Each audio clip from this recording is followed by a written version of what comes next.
जय माता दी। ओम नमः शिवाय। प्रिय भक्तगणों, आज का दिन अष्ट सिद्धि प्रदान करने वाली माता सिद्धिदात्री को समर्पित है। आज के दिन माता सिद्धिदात्री की कथा को श्रवण करने से मनुष्य को सभी तरह के कार्यों की सिद्धि होती है।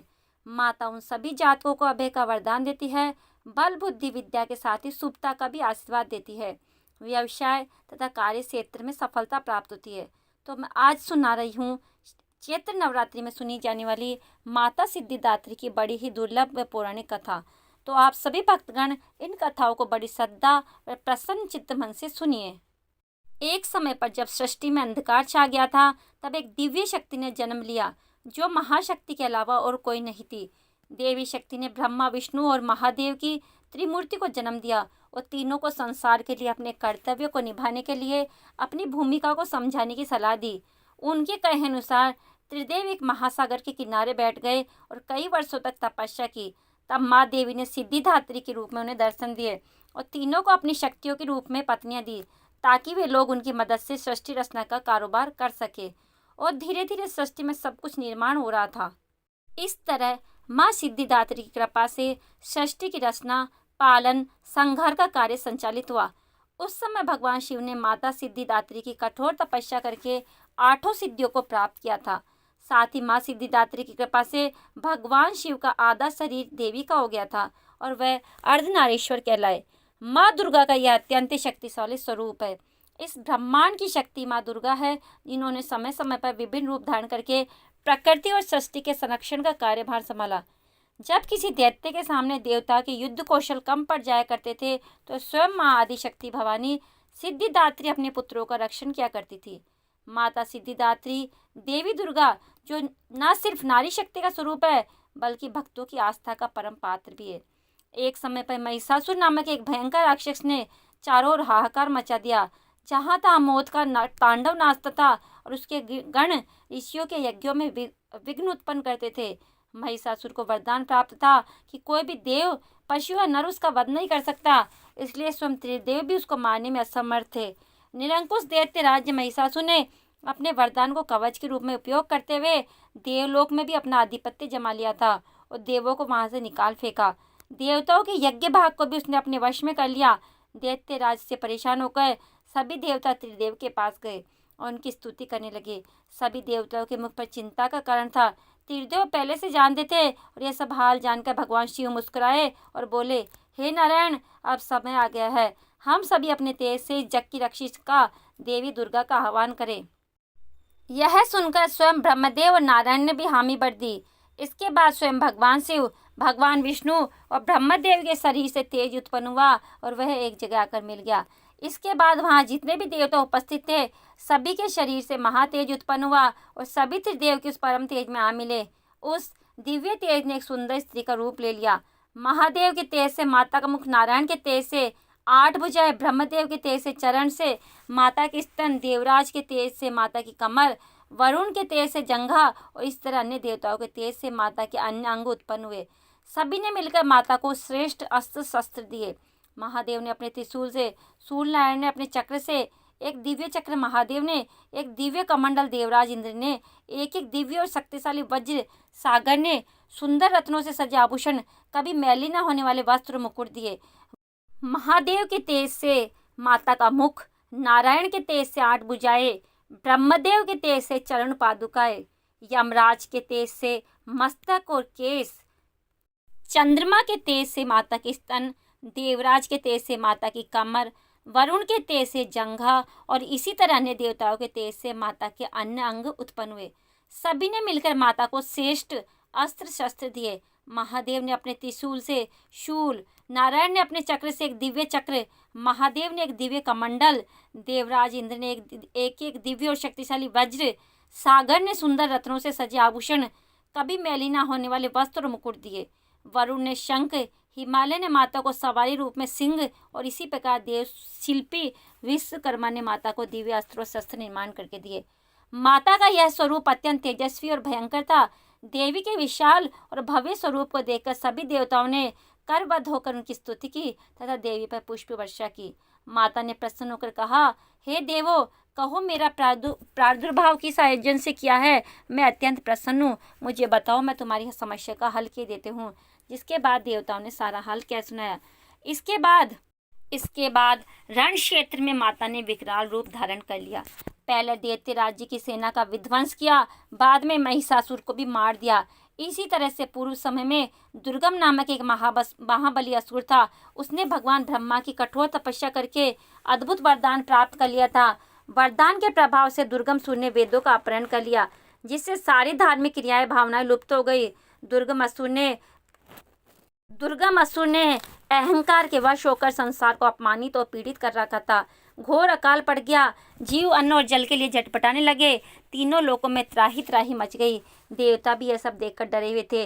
सभी देवता माँ भवानी के चरण में गए, प्रार्थना करने लगे, हे माँ भवानी, हे माँ सिद्धिदात्री, आप असुरों का संहार करने वाली है। आपने शुंभ निशुंभ, चंड मुंड, मधु कैटभ, महिषासुर आदि दैत्यों का वध करके हमारी रक्षा की है। माता, आपने हमें आशीर्वाद दिया था कि जब भी हम पर संकट आएगा आप हमारा उद्धार करेगी।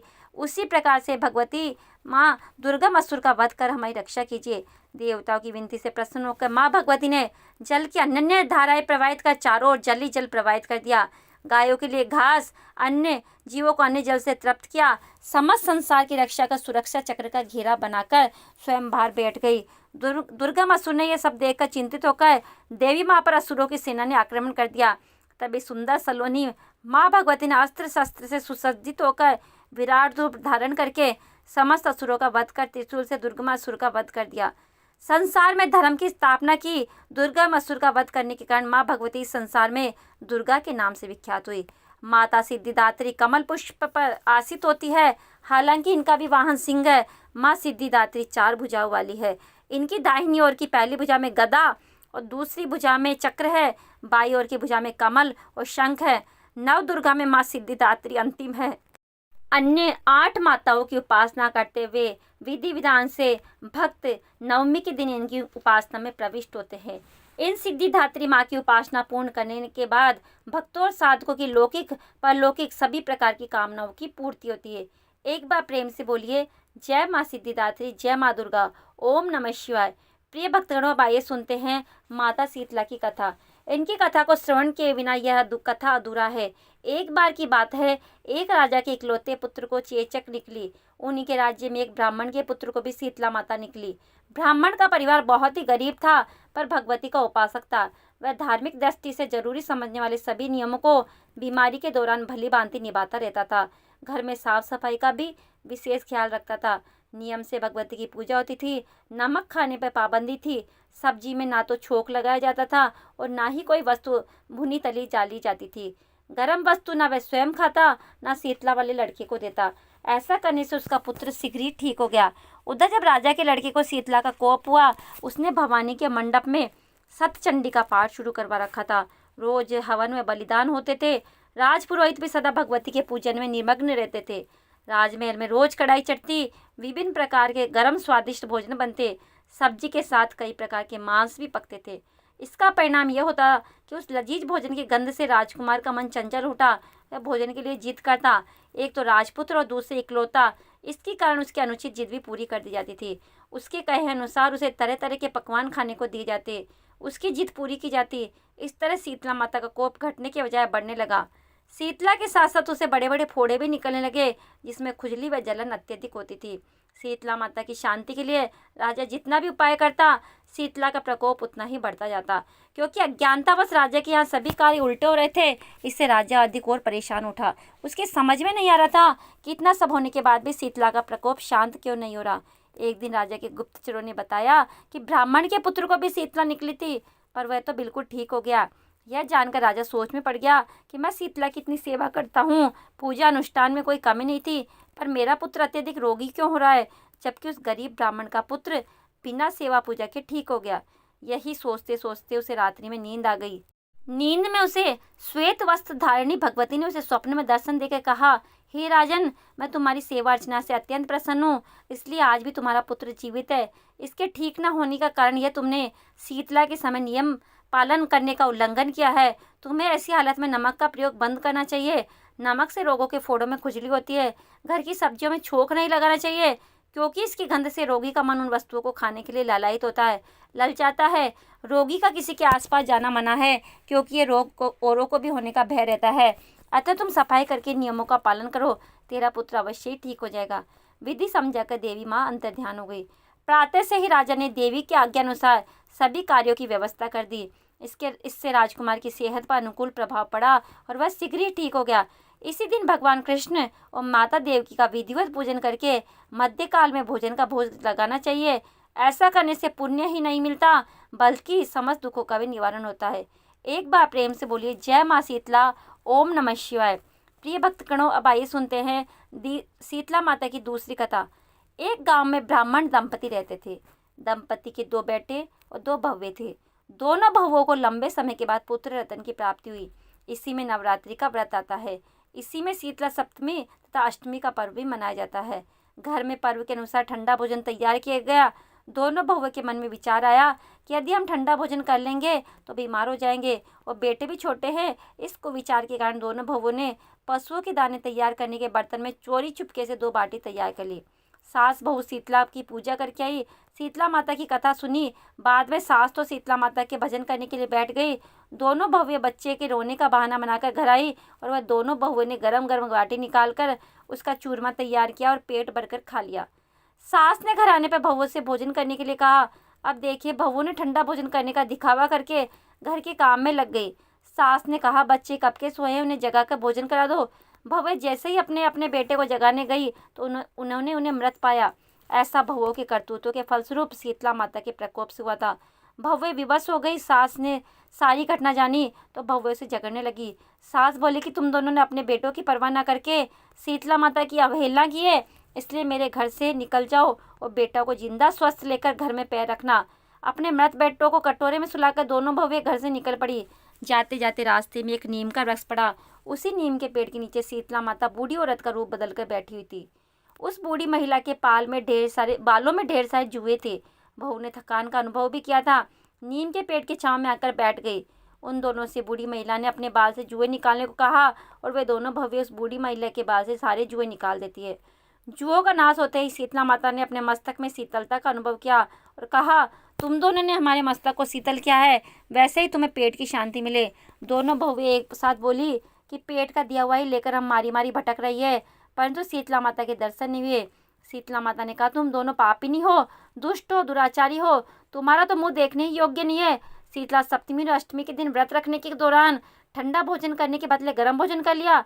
यह सुनते ही बहुओं ने शीतला माता को पहचान लिया। देवरानी जेठानी दोनों ने माता का वंदन किया तथा गिड़गिड़ाते हुए कहा, हम तो भोली भाली है, अनजाने में गर्म खा लिया था, आपके प्रभाव को हम जानती नहीं थी, आप हम दोनों को क्षमा करें। पुनः ऐसा दुष्कर्म मत करना, ऐसा शीतला माता ने कहा, और शीतला माता ने मृत बालकों को जीवित कर दिया। बहुएं तब बच्चों को लेकर आनंद से पुनः गांव लौट आई। गांव के लोगों ने जाना कि दोनों बहुओं को शीतला माता के दर्शन साक्षात हुए हैं, तो दोनों का धूमधाम से स्वागत करके ग्राम प्रवेश करवाया गया। बहुओं ने कहा कि हम गांव में शीतला माता के मंदिर का निर्माण करवाएंगे। शीतला माता, जैसी कृपा आपने उन बहुओं पर की, वैसे अपने भक्तों पर करना। अपने भक्तों के संतानों की लंबी उम्र का वरदान देना। जय माँ शीतला माता।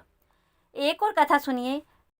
प्राचीन काल में मनोहर नगर में पिठत नाम का एक अनाथ ब्राह्मण रहता था। वह दुर्गा माता का भक्त था। उसे संपूर्ण सद्गुणों से युक्त सुमति नाम की एक अत्यंत सुंदर कन्या उत्पन्न हुई। वह कन्या अपने पिता के घर में अपनी सहेलियों के साथ क्रीड़ा करती हुई इस प्रकार बढ़ने लगी जैसे शुक्ल पक्ष में चंद्रमा की कलाएं बढ़ती है। उसका पिता प्रतिदिन जब दुर्गा की पूजा करके होम आदि किया करता था, वह उस समय नियम से वहां उपस्थित रहती और माता दुर्गा की विधिवत पूजा किया करती थी। एक दिन सुमति भगवान के पूजन में उपस्थित नहीं हुई। उसके पिता को पुत्री की ऐसी असावधानी देखकर क्रोध आया और वह पुत्री से कहने लगा, अरे दुष्ट पुत्री, तूने आज भगवती माँ का पूजन नहीं किया, इसी कारण मैं किसी कुष्ठ नर से तुम्हारी शादी करूंगा। पिता की सुनकर सुमति को बड़ा दुख हुआ और पिता से कहने लगी, पिता, मैं आपकी कन्या हूँ तथा सब तरह से आपके अधीन हूँ। जैसी आपकी इच्छा हो वैसा करो, चाहे राजा से कहो, चाहे कुष्ठ से कहो, चाहे दरिद्र से, जिसके साथ करो, मेरा विवाह करना चाहते हो कर दो, पर होगा वही जो मेरे भाग्य में लिखा है। क्योंकि कर्म करना मनुष्य के अधीन है, पर फल देना ईश्वर के अधीन है। कन्या की निर्भयता से कहे हुए वचन सुनकर उस ब्राह्मण ने क्रोधित हो अपनी कन्या की विवाह एक कुष्टी के साथ कर दिया और अत्यंत क्रोधित हो पुत्री से कहने लगा, हे पुत्री, अपने कर्म का फल भोगो। देखो भाग्य के भरोसे रहकर तुम क्या क्या करती हो। पिता के ऐसे कटु वचन को सुनकर सुमति मन में विचार करने लगी, ओह मेरा बड़ा दुर्भाग्य है जिससे मुझे ऐसा पति मिला। इस तरह अपने दुख का विचार करते हुए कन्या अपने पति के साथ वन में चली गई और डरावने कृष्ण उस निर्जन वन में उन्होंने रात बड़े कष्ट से व्यतीत की। उस गरीब बालिका की ऐसी दशा देख देवी भगवती ने पूर्व पुण्य के प्रभाव से प्रकट हो सुमति से कहा, हे निर्धन ब्राह्मणी, मैं तुझसे बड़ी प्रसन्न हूँ, तुम जो चाहो वरदान मांग सकती हो। भगवती दुर्गा के वचन सुनकर ब्राह्मणी ने कहा, आप कौन है, सारी बातें मुझसे कहिए। ब्राह्मणी का ऐसा वचन सुनकर देवी ने कहा कि मैं आदिशक्ति भगवती हूँ, ब्रह्म विद्या व सरस्वती प्रसन्न होने पर मैं प्राणियों का दुख दूर कर उनको सुख प्रदान करती हूँ। हे ब्राह्मणी, मैं तुझ पर तेरे पूर्व जन्म के पुण्य के प्रभाव से प्रसन्न हूँ। हे ब्राह्मण कन्या, तुम्हारे पूर्व जन्म का वृतांत सुनाती हूँ, तुम सुनो। तुम पूर्व जन्म में निषाद की स्थिति और अति प्रतिव्रता थी। एक दिन तेरे पति निषाद ने चोरी की। चोरी करने के कारण तुम दोनों को सिपाहियों ने पकड़ लिया और जेल खाने में कैद कर लिया। उन लोगों ने तुमको तेरे पति को भोजन नहीं दिया। इस प्रकार नवरात्रि के दिनों में तुमने ना तो कुछ खाया और ना ही जल पिया। इस प्रकार 9 दिन तक नवरात्रि का व्रत हो गया। ब्राह्मणी, उन दिनों में जो व्रत हुआ था, इस व्रत के प्रभाव से मैं तुझे मनवांछित वर देती हूँ, तुम्हारी जो इच्छा हो सो मांगो। इस प्रकार दुर्गा के वचन सुनकर ब्राह्मणी बोली, अगर आप मुझ पर प्रसन्न हो तो हे माँ दुर्गे, मैं आपको प्रणाम करती हूँ, कृपा करके मेरे प्रति का कोढ़ दूर कर दे। देवी ने कहा, उन दिनों तुमने जो व्रत किया था उस व्रत का 1 दिन का पुण्य पति को कोढ़ दूर करने के लिए अर्पित करो। उस पुण्य के प्रभाव से तेरा पति ठीक हो जाएगा। इसी प्रकार देवी के वचन सुनकर ब्राह्मणी प्रसन्न हुई और पति को निरोगी करने की इच्छा से उसने तथास्तु कहा। ठीक है, ऐसा वचन कहा तब उसके पति का शरीर भगवती माँ दुर्गा की कृपा से कुष्ठ रोग से रहित हो गया। वह ब्राह्मण पति को देखकर देवी स्तुति करने लगी, हे दुर्गे, आप गति को दूर करने वाली, तीनों लोगों का संताप हरने वाली हो, समस्त दुखों को दूर करने वाली, रोगी मनुष्य को निरोग करने वाली, प्रसन्न हो, मनवांछित वर देने वाली, दुष्टों का नाश करने वाली जगत की माता, हे अम्बे, आपने मुझ निरपराध अबला को मेरे पिता ने कुष्ठ वर से विवाह करके घर से निकाल दिया था। पिता से तिरस्कृत निर्जन वन में विचरण कर रही हूँ, आपने मेरा इस विपदा से उद्धार किया है। हे देवी, मैं आपको प्रणाम करती हूँ, मेरी कोई भी गलती हो उसके लिए क्षमा करो। उस ब्राह्मणी की ऐसी स्तुति सुनकर देवी माँ बहुत प्रसन्न हुई और ब्राह्मणी से कहा, हे ब्राह्मणी, तेरे उदाल नामक अति बुद्धिमान धनवान कीर्तिवान पुत्र शीघ्र उत्पन्न होगा। ऐसा वर देकर देवी ने ब्राह्मणी से कहा कि और जो कुछ तेरी इच्छा है मांग ले। सुमति ने कहा, हे भगवती दुर्गे, अगर आप मुझ पर प्रसन्न हो तो कृपा करके मुझे नवरात्रि विधि का विस्तार से वर्णन करो। ब्राह्मणी के वचन सुनकर माँ दुर्गा ने कहा, ब्राह्मणी, मैं तुम्हें संपूर्ण पापों को दूर करने वाली नवरात्रि की विधि बताती हूँ। ब्राह्मणी के वचन सुनकर माँ दुर्गा ने कहा कि चैत्र माह के शुक्ल पक्ष की प्रतिपदा से लेकर 9 दिन तक का व्रत करे। यदि दिन भर का व्रत न कर सके तो एक समय भोजन करे। शुभ मुहूर्त में घट स्थापना करे और वाटिका बनाकर उसको प्रतिदिन जल से सींचे। महाकाली, महालक्ष्मी और माँ सरस्वती की मूर्तियाँ स्थापित करके उनकी विधि सहित पूजा करे। 9 दिन माता की विधि विधान से पूजा करने से सुख संपदा की प्राप्ति होती है और मनवांछित वस्तु की प्राप्ति करनी होती है।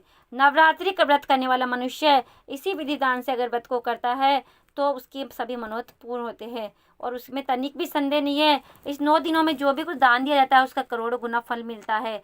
इस नवरात्र का व्रत करने से अश्वमेध यज्ञ का फल मिलता है। ब्राह्मणी, इन संपूर्ण मनोकामनाओं को पूर्ण करने वाली उत्तम व्रत को तीर्थ, मंदिर अथवा घर में विधि के अनुसार प्रिय भक्त ब्रह्मा जी बृहस्पति से बोले। इस प्रकार ब्राह्मणी को नवरात्र विधि बतलाकर देवी अंतर्ध्यान हो गई। अतः जो मनुष्य या स्त्री इस व्रत को भक्तिपूर्वक करता है इस लोक में सुख प्राप्त करके अंत में मोक्ष की प्राप्ति करता है। प्रेम से बोलो देवी भगवती माँ की जय। ओम नमः शिवाय। प्रिय भक्तगणों, उम्मीद करती हूँ आपको ये कथा अत्यंत पसंद आई होगी। अगर आपको ये कथा पसंद आई तो आप हमारे चैनल को लाइक, शेयर, सब्सक्राइब अवश्य कीजिए और कमेंट बॉक्स में जय माँ सिद्धिदात्री लिखना ना भूलें। जय माता की।